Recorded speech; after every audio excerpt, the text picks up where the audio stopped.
النهارده ميعادنا مع الفيديو اللي كله مستنيه، قصة جديدة وحماسية عن المخبأ السري اللي بقى حلم بيتحقق. مخبأ سري تحت الأرض معمول من كونتينرات الشحن وحاجات أغرب بكتير هتشوفوها في الفيديو ده. القصة بدأت لما الشخص دوت وصل له كونتينر ضخم قدام الورشة بتاعته، وكان مقاسه 12 متر، وده كمان مش أول كونتينر. الحقيقة إن ده الكونتينر التاني، والأول وصل له من أسبوع وكان أصغر شوية، مقاسه 6 متر. جابوا ونش واستعملوه في إنهم ينزلوا الكونتينر من على الشاحنة ويحطوه على الأرض. ولو بتحب المشاريع المجنونة والحماسية فالفيديو ده ليك، وما تنساش تعمل لايك وسبسكرايب للقناة وتفعل زر الجرس عشان ما يفوتكش الفيديوهات اللي جاية. ويلا ندخل في الجزء الحماسي على طول. الفريق بدأ في تقطيع الكونتينر، والكونتينر ده طوله 12 متر والعرض والارتفاع 2 متر ونص زي بعض، يعني ده من حجمه يعتبر مبنى جاهز. عيبه الوحيد بس ان وزنه 3.5 طن، فهو هيحتاج لونش في كل مره هيعوز يحركه من مكانه، ودي اكيد حاجه مكلفه. طب هما بيقطعوا الكونتينر ليه اصلا؟ الفكره ان الكونتينر العملاق ده لازم يتقسم لنصين، يعني 6 متر بس، لان المخبأ اللي تحت الارض هيكون عباره عن 2 كونتينر مقاسهم 6 متر ومحطوطين جنب بعض. طب تتوقع هو ليه ما جابش 2 كونتينر من الصغيرين اللي مقاسهم 6 متر وخلاص ويكون اسهل؟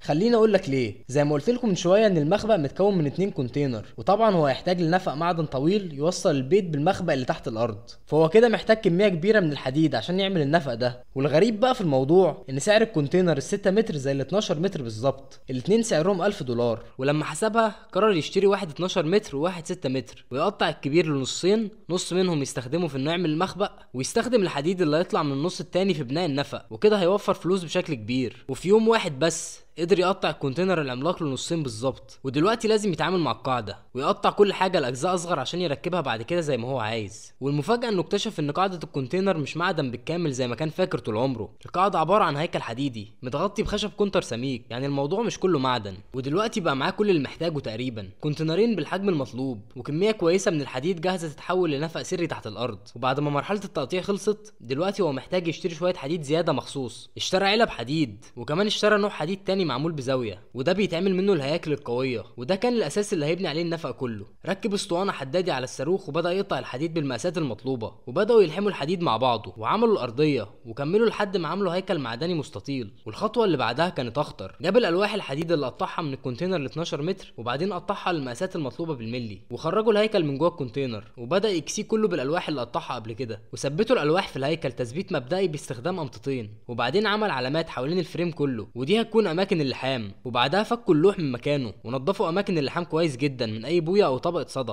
وركبوه تاني مكانه، ولحموا كل المناطق اللي كانوا محددينها لحد ما اللوح بقى ثابت ومتين. وعشان يحموا النفق من الرطوبه بداوا يدهنوا كل السطح الخارجي بماده عازله، ودي هتمنع اي ميه او رطوبه توصل للحديد وتخليه يصدي. واكيد في ناس بتسال دلوقتي احنا ليه نعمل نفق اصلا؟ ما كان اسهل نخلي الكونتينر طويل زي ما هو ويكون هو مكان النفق.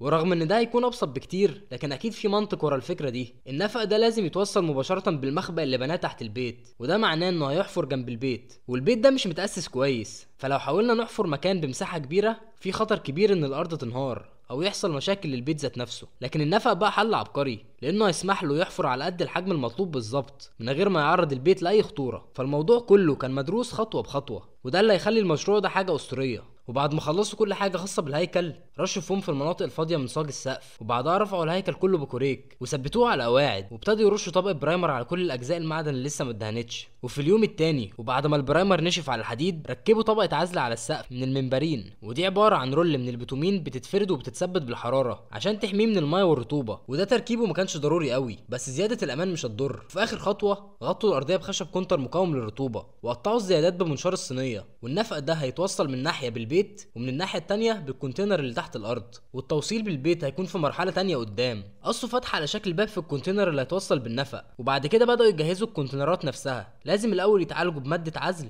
قبل ما يتحطوا في مكانهم تحت الارض. في البدايه نضفوا الصدى كله من على الكونتينر، وبعدين دهنوا البرايمر مباشره على الحديد بعد التنظيف عشان يعيش اطول فتره ممكنه. وبداوا يقفلوا الكونتينر تاني، والباب كان متشال من مكانه. فالاول لحموا فريم معدني في الارضيه وفي السقف، وبعدها ركبوا لوح معدني كبير جاهز، وكان فيه فريمين من الجنب، وده السبب اللي خلاه يلحم الفريمين اللي فاتوا على السقف والارضيه بس وساب الجوانب. والحركه دي خلت الشغل اسهل بكتير، لان الالواح المعدنيه الكبيره دي بتكون مرنه وبتتني، فالفريمات بتثبتها زي ما هم عايزين. ثبتوا اللوح في السقف الاول ودخل جوه الكونتينر ولحم زوايا حديد في كل الجوانب، وبعد كده لحموا حوالين اللوح كله عشان يقفل الاطراف تماما. والكونتينرين دولت مش محطوطين جنب بعض كده من فراغ، الخطه كلها انهم يدفنوا تحت الارض بالشكل ده بالظبط. عشان كده بيجهز كل حاجه دلوقتي جنب الورشه، لان التعديل واللحام هنا اسهل مليون مره من الشغل تحت الارض. وفتح بابين في نفس المنطقه من كل كونتينر، وجاب علبه حديد ودخلها في مكنه بتلف المعدن بشكل دائري، وكرر الخطوه دي كذا مره لحد ما بقى معاه دايره مظبوطه. ودخلوها الورشه وقطعوا الزيادات، وبعدين لحموا الطرفين ببعض، ولحم مسمار في الكونتينر وعلق عليه الدايره المعدن، وبعدين رفع مقاسها على الكونتينر وقطعوا المكان بتاعها بالظبط، وبعدها فرغ قطعه مستطيله بطول الدايره،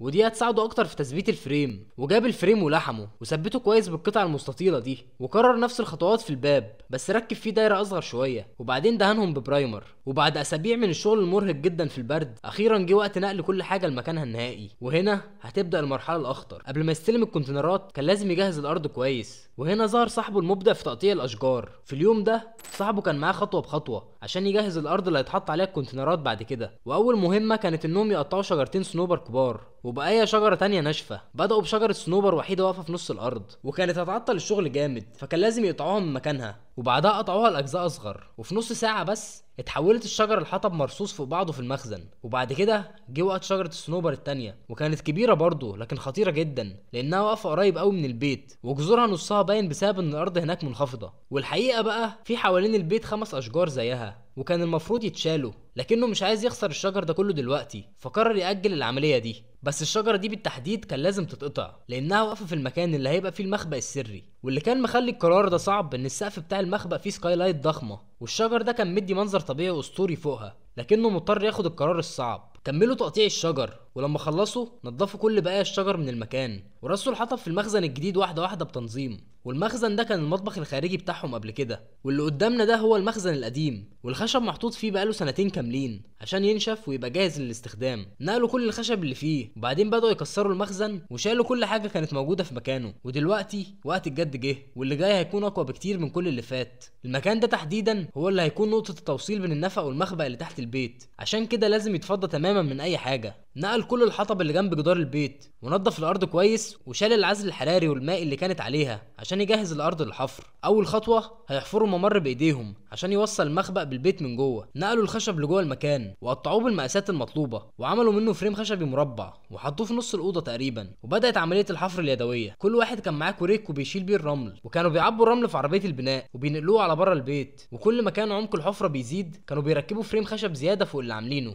وكملوا حفر لحد ما الحفره بقت عميقه جدا. والفريم بقى عباره عن 4 ألواح خشب، وعملوا رمب من الخشب للعربيه عشان تقدر تنزل في الحفره وتطلع منها بسهوله. وكرروا نفس الخطوات لحد ما قربوا يوصلوا للعمق النهائي، وساعتها بداوا ينقلوا الرمل في جرادل لان عمق الحفره زاد جدا. وكانوا بينزلوا الفريم الخشب لتحت باستعمال وزن جسمهم بحيث انهم يقفوا على اطرافه، والفريم ينزل لتحت اكتر بسبب الضغط. وكانوا بيأكدوا عليه بالمطرقه بعدها عشان ينزل لتحت اكتر. ولما خلصوا غطوا الحفره كلها والارضيه بعازل بلاستيك كبير جدا. وبره البيت كان المكسر شغال بيخلط الاسمنت، ونقلوه لجوه البيت وغطوا الارضيه كلها بالاسمنت واحده واحده. ولما نشف نقلوا على المرحله اللي بعدها. اول حاجه ركب فريم خشب وده هيكون مكان الباب، وبعدها ملى كل الفراغات اللي وراه بالفوم، وبعدين حفر حته في الجزء العلوي ووصل فيها ماسوره للصرف وقفل حواليها بالفوم.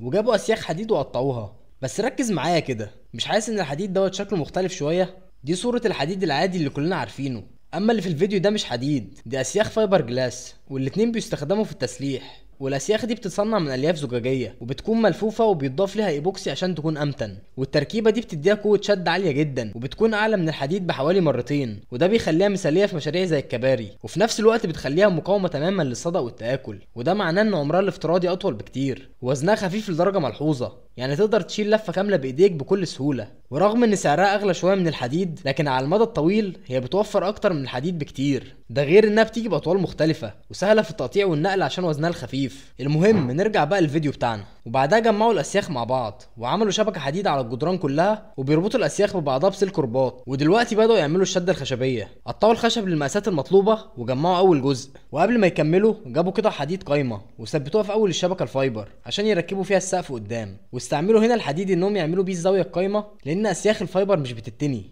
وبعدين كملوا تقفيل الجدران كلها بالخشب، وركبوا عروق خشب بتوصل بين كل جدار واللي قصاده عشان الخشب يثبت اكتر. وفي السقف بقى رصوا الخشب جنب بعضه وسابوا منطقه فاضيه في النص ودي هتكون المدخل، وحطوا لوح خشب كبير على مكنه السي ان سي وقطعوا الزيادات بمنشار الصينيه، ومكنه السي ان سي اشتغلت وقطعت 4 قطع نصف دائريه، وباستخدام منشار الطاوله قطع حته مستطيله كبيره وكمل على منشار الديسك وقطعها لقطع صغيره متساويه، وبدا يجمع كل حاجه مع بعضها. حط جزئين دائريين فوق وتحت، وفي النص بينهم حط المستطيلات الصغيره اللي قطعها، وفي الجزء الخارجي ركب عليه خشب ابلكاش عشان بيقدر ياخد الشكل الدائري بسهوله، ورجع تاني للسقف وحط الدايره اللي عملوها في النص بالظبط، وكمل تركيب الشبكه الفايبر للسقف وربطها بالزوايا الحديد اللي كان مركبها في الجدران. وبعدين خلاطه الاسمنت وصلت وركبوا المجرى اللي بيتحرك عليه المونه، وبدات تصب الخرسانه على السقف وفي الجدران واحده واحده، واستخدموا جهاز فايبريتور بيساعد الخرسانه انها تدخل في الجدران اكتر وتملى الفراغات كويس وبيمنع الخرسانه انها تعشش. ولما خلصوا جابوا قده خشب وساووا السقف كله،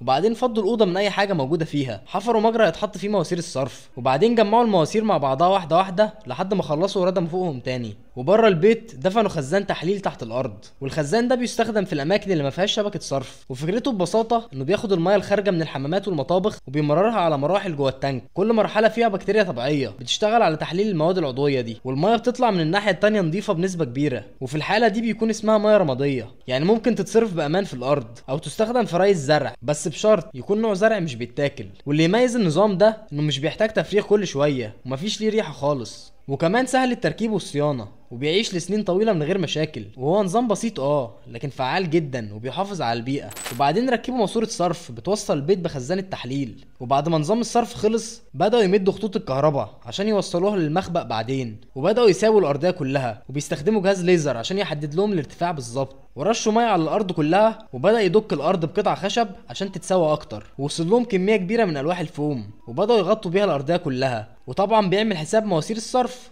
وبيفتح مكانها في الفوم. وبعدين غطوا الارض كلها بعزل بلاستيك ووصلوا المونه اللي هيعمل بيها الياست الارضيه. وشايف المونه دي اسمها مونه مفروله، بتبقى عباره عن خليط من الاسمنت والرمل بس مش سايله، بتكون عامله زي الرمل الناشف كده، والميزه فيها انها سريعه ورخيصه وسهله انك تسويها على الارض، وبتديك سطح متساوي وجاهز لاي تشطيب. بيفردها على الارض بقده لحد ما يساوي الارض كلها، بعدين بيمشي عليها بهليكوبتر عشان الارض تتساوى اكتر. ولما الخرسانه نشفت نزل جوه المكان وبدا يفك الشده الخشبيه من على الجدران والسقف، ودلوقتي هيبدا يعمل السلم اللي هينزل بيه لتحت. جاب ماسوره حديد كبيره وصنفرها عشان يشيل الصدى اللي عليها، وبعدين دخل حديد زاويه على مكنه لقطع المعدن وقطعهم على مقاسات درج السلم ولحمهم كلهم مع بعض بشكل مثلث، وبعدين قطع الطرف بتاع كل درجه على شكل دائري. رجع ولحم الدرجات كلها في الماسوره الحديد، والسلم كان واخد شكل حلزوني، وطلع على السلم وجربه وكان متين جدا ومستحمل وزنه.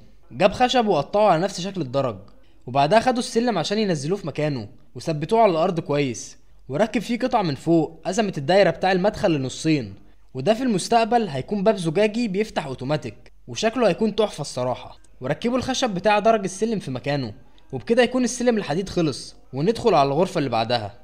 فك الخشب اللي على السطح كله وكسر منطقه معموله من الاسمنت، وبداوا ينقلوا الرمل لبره واحده واحده، والموضوع خد منهم وقت كتير جدا، وكان في شويه مخلفات جوه طلعهم هم كمان، وقطعوا خشب عشان يزودوا عمق الحفره اكتر نفس فكره الغرفه اللي فاتت، وكملوا حفر لحد ما وصلوا للعمق المطلوب، وشالوا باقي خشب الارضيه بتاع الاوضه، وكان في عارضه خشب كبيره قطعوها هي كمان. ولان المكان ده اكبر قرروا يعملوا فيه عواميد عشان تقدر تشيل السقف، قطعوا خشب اكتر للعواميد، وكان عددهم 9 عواميد في الاخر، وكانوا موصلين بين الجدران والاعمده بعروق خشب عشان يكونوا ثابتين جدا. وبدا يعمل الحديد بتاع الاعمده، وكل عمود بيتكون من 4 اسياخ فايبر وكانات حديد ماسكاهم في كل زاويه، وحط في كل عمود الحديد بتاعه، ورصوا عروق خشب على السطح عشان يقدروا يتحركوا بسهوله. وبداوا يصبوا الاسمنت في العواميد كلها، وبيستعملوا فايبريتور هنا كمان عشان الخرسانه تنزل في العواميد تحت اكتر. وركب نفس القطع القايمه في اخر العواميد عشان السقف، وعملوا ممر موصل الغرفتين ببعض، ورجعوا رصوا خشب على السقف كله، وبعدين ساووا الارضيه وغطوا جوانب الارضيه كلها بفوم، وسابوا السقف بالخشب بس، وركبوا شبكه فايبر على الارضيه كلها، وباستعمال الخلاطه صبوا الاسمنت على الارضيه لحد ما غطوا المكان كله، ومشيوا عليها بالفايبريتور، وبعدين سووها بالقده. ولما الخرسانه نشفت تماما فكوا الخشب بتاع السقف وفكوا البلاستيك اللي كانوا فاردينه في الاول، وساوى الارضيه وبدا يركب عليها انترلوك، وكمل لحد ما خلص الغرفه دي كلها، وكمان عمل ارضيه الممر اللي بين الغرفتين، وبعدين ملى الفراغات اللي بين الانترلوك، وجاب باب تحفه وركبه في الممر اللي بين الغرفتين. وبعدين بدا يقطع المنطقه الخشب بين عمودين، والمنطقه ديت موجوده على واجهه البيت بالظبط في المكان اللي شال منه الخشب في اول الفيديو. شال كام لوح خشب وقعدوا يحفروا في الرمل واحده واحده من الناحيتين لحد ما المكان اتفتح على بره، وكملوا زودوا مساحه الحفره اكتر، ودعموا جوانب الحفره دي بخشب عشان الرمل ما ينزلش لتحت ويسد المكان اللي حفروه. ومن اللحظه دي جه وقت استخدام المعدات التقيله، بس عشان يقدر يدخل الكراكه لجوه كان لازم يقطع جزء من بوابه المدخل، وبالفعل دخلت بكل سهوله. لما قطع البوابه كان في قدامه كومه رمل ضخمه متبقيه من الحفر بتاع المخبأ، فنقل الرمل بعيد شويه عن البيت وفضل مكان عشان يكمل شغله، وشال جذوع الشجر اللي كانوا قطعوه قبل كده، وكان بيشيل الجذوع دي بسهوله خياليه. وكان في شجره جذورها كبيره شويه، فحفر حواليها الاول وجرب يشيلها بس ما اتشالتش، فنزل واحد بمنشار كهرباء وقطع شويه جذور منها، وبعدين حاول يشيلها تاني والمره دي طلعت من الارض بنجاح، وبدا يحفر مكان الكونتينرات. والمكان ده تحديدا هيبقى مكان النفق، والارض هنا كلها رمل ناعم، وده ليه ميزه وعيب. الميزه انه سهل جدا في الحفر، لكن العيب انه ما بيمسكش نفسه وبيقع بكل سهوله، وده بيسبب مشاكل كبيره اثناء الشغل. عشان كده عمل جدارين دعم من الخشب عشان يمسكوا الجوانب في المنطقه اللي بتوصل البيت بنفق الكونتينرات. وبعد ساعه بس الارض بدات تنهار وتضغط على الجدران الخشبيه بشكل واضح، ولما قاسوا المسافه اكتشفوا ان النفق مش هيعرف يدخل في الحفره بالمقاس ده، فبدا بسرعه يدق اوتاد خشب زياده ويدعم الجدران من تاني، وبمساعده دراع الكراكه قدروا يثبتوا الاوتاد الخشب ويامنوا الجوانب من الانهيار. والمكان دلوقتي بقى ماسك نفسه كويس، لكن لازم يسرعوا الشغل قبل ما الرمل يفكر يقع تاني. وهو ما ينفعش يحفر الحفره لكل الكونتينرات مره واحده، لان الرمل ممكن ينهار ساعتها. حتى ما ينفعش يقرب قوي من الحفر لان اهتزاز الموتور بيخلي الارض تنهار بسرعه. واخيرا الكونتينرات وصلت المكان، وقدر يركن الكراكه على مسافه امنه، وبدا ينزل النفق في مكانه اول حاجه. واول ما نزلوه قطعوا قطع الحديد اللي كانت طالعه بره ابعاد النفق، لان لو سابوها كده هتعطل عمليه تدخيل النفق تحت البيت. بداوا يحركوه لجوه واحده واحده في الحفره اللي كانوا عاملينها، وبعد 15 دقيقة من الشغل النفق أخيرا اتوصل بالبيت من جوه. ولازم يدفن النفق حالا عشان أولا يثبت مكانه كويس، وثانيا لأن الكراكة مش هتعرف توصل للمنطقة ديت تاني لما يحفروا الباقي الكونتينرات. والخطوة الجاية كانت إنهم يركبوا أول جزء من المخبأ السري، وده محتاج إنه يحفر أطنان من الرمل. وأثناء ما هو بيحفر في الأرض الشاحنة بتكون جابت أول كونتينر للموقع ونزلوه على الأرض بنجاح، وبعدها الشاحنة هترجع 30 كيلو متر للورشة عشان تجيب الكونتينر التاني. وفي نفس الوقت بدأ يساوي الأرض، والبيت اصلا موجود في منطقه منخفضه والتربه حوالين البيت اعلى من المستوى اللي عايزه، فابتدى يظبط الموضوع ده وهو شغال. واثناء ما هم شغالين لقوا كومه رمل متبقيه من حفر النفق، فقرروا يشيلوها واحده واحده ويحملوها باللودر ويودوها على مكان تاني. وبدا يحفر مكان ضخم للكونتينر الاول والتاني، والارض كانت بتنهار كل شويه، وكان لازم كل مره يساوي المكان تاني ويظبط العمق والمقاسات لحد ما وصل للنتيجه اللي عايزها. وبعد نص يوم شغل متواصل اخيرا الحفره بقت جاهزه. واول ما وصلت الشاحنه ومعاها الكونتينر التاني فجاه ظهرت مشكله، كان لازم يركب الكونتينر الاول لوحده، ما كانش هينفع يعمل الاتنين مع بعض، فقرر ينزل التاني من على الشاحنه مؤقتا على جنب. وبعدين جه الدور على الاول، حملوه على الشاحنه وراحت في منطقه قريبه من الحفره قدر الامكان وثبتت هناك. وصلوا الكونتينر بالونش وابتدوا ينزلوه جوه الحفره، ولو اي انهيار بسيط حصل دلوقتي هيضطروا يرفعوه تاني ويظبطوا الارض من جديد، ودي اخر حاجه كان عايزها. بس الحمد لله كل حاجه كانت ماشيه تمام من غير اي مشاكل. وهنا الترتيب كان لازم يبقى مظبوط جدا، لان الكونتينرين بعد التركيب هيبقوا زي قطعه واحده. هو كان مجهز ومرتب فتحات الابواب في الورشه من الاول، يعني كل اللي ناقص بعد التركيب انه يلحمهم في بعض بس. وقبل ما يوصل النفق بالكونتينر شال الرمل الزياده وظبط مكان التوصيل. وبعد اول تركيب ناجح جه وقت التاني، وهنا بدأت المشاكل الجديدة. قبل ما ينزل الكونتينر التاني كان لازم يردم الاول شويه، وبعدها يحفر حفره اكبر للتاني. ويمكن كان اسهل له ان هو يحفر حفره ضخمه من الاول للاتنين، لكن لو عمل كده الشاحنه ما كانتش هتعرف توصل لاول كونتينر، وكمان الكراكه مش هتقدر تدفنه بعدين، وده السبب اللي خلاه يمشي بالاستراتيجيه دي. وبعد ما ردموا الكونتينر الاول جزئيا وسعوا الحفره وبداوا يجيبوا الكونتينر التاني من مكانه ونزلوه جنب الاول بنفس الطريقه، وفي نفس الوقت فرشوا طبقه عازل مائي فوق الكونتينرات، وهو مش متاكد اذا كانت ضروريه فعلا او لا، بس اكيد مش هتضر. وبعدها قعدوا ساعات طويله يساووا الارضيه حوالين البيت، وفي الوقت اللي الكاميرا بتصور فيه كملوا شغلهم على الارض. وفي نهايه اليوم خلص كل شغل الحفر وتسويه الارض، وابتدى يرجع شكل البيت زي ما كان.